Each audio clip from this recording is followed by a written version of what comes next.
కాంట్రాక్టర్తో చేసుకున్న అగ్రిమెంట్ ప్రకారం జీవోఎంఎస్ 60 ప్రకారం వేతనాలు ఇవ్వాలని ఈపీఎఫ్ ఈఎస్ఐ సౌకర్యం కల్పించాలని డిమాండ్ చేస్తూ రిమ్స్ ఉద్యోగులు సమ్మెబాట పెట్టారు. రెండో రోజు కూడా సమ్మె శిబిరంలో కూర్చొని నిరసన వ్యక్తం చేశారు. ఏఐటీసీ జిల్లా ప్రధాన కార్యదర్శి సిర్ర దేవేందర్ ఆధ్వర్యంలో జిల్లా కేంద్రంలోని రిమ్స్ ఆసుపత్రి ప్రధాన ద్వారం ఎదుట టెంట్ వేసుకుని ఈ సమ్మెకు పూనుకున్నారు. అధికారులు కాంట్రాక్టుకు వ్యతిరేకంగా నినాదాలతో హోరెత్తిచ్చారు.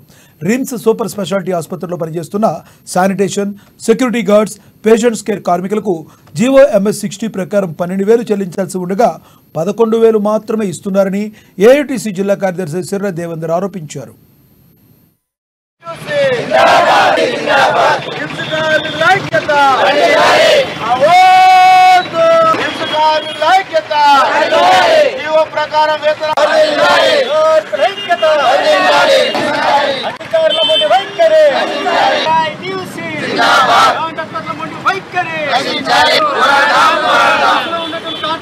గత 15 రోజుల నుండి రిమ్స్ కరోనా ఓపీ ముంగట, ఎమర్జెన్సీ ముంగట మా సమస్యలను పరిష్కరించండి, జీవో ప్రకారం వేతనాలు ఇవ్వండి, జీవో ప్రకారం ఈఎస్ఐ పిఎఫ్ మా ఖాతాలో జమ చేయండి అని రిమ్స్ మరియు సూపర్ స్పెషాలిటీ కార్మికులు గంట సేపు నిరసన ధర్నాలు తెలియజేసినప్పటికీ కూడా సమస్యలు పరిష్కారం కాకపోవడంతో నిన్నటి నుండి సమ్మె బాట పట్టడం జరిగింది.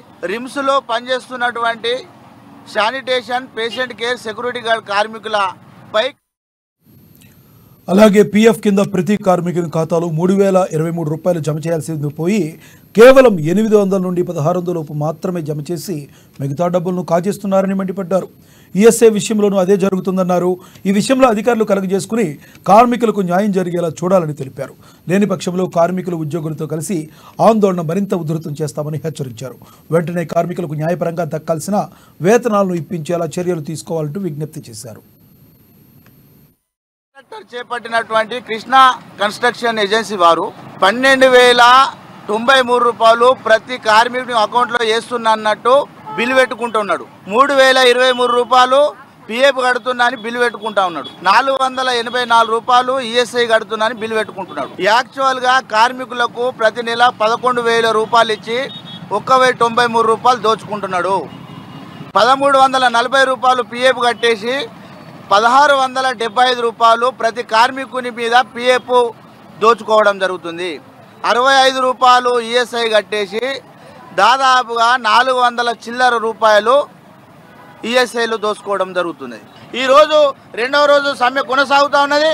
సంబంధిత కాంట్రాక్టర్కు మేము హెచ్చరిస్తూ ఉన్నాం, మీరు మా జీవో ప్రకారం, డిఎంఈ సర్కులర్ ప్రకారం, మీరు తీసుకున్న అగ్రిమెంట్ ప్రకారం మా కార్మికులకు వేతనాలు పిఎఫ్ ఈఎస్ఐ ఇచ్చేంత